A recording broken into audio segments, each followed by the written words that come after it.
将竹子锯成一节一节，再片成竹片，制作苗栗当地特有的竹编笼，功夫了得。满头白发的罗师傅，16、17岁开始当学徒，制作棒笼和竹编笼已经超过50年。一旁瘦小的也是罗师傅，是在工艺科班出身，年纪虽长，但双手却比谁都还要灵活。前年对前年的技力啊，分别平分了，当为讲，没讲有的杂杂，有的圆圆啊。眯着眼睛，仔仔细细将笼圈串起来。做一个竹编笼大约花2个礼拜的时间，但如果要做这个比人还要高的棒笼，至少要1个月的时间以上。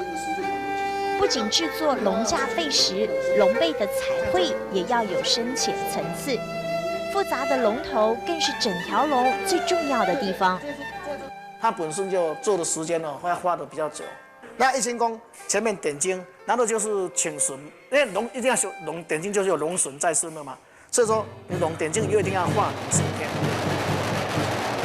苗栗客家中流传已久的棒笼活动，是早期农业社会的重要民俗。棒笼分为6个程序。糊笼就是扎笼，元宵节前必须完成；而画笼点睛是赋予笼身灵气，迎龙以及入笼走是到家家户户报平安，给居民带来好运。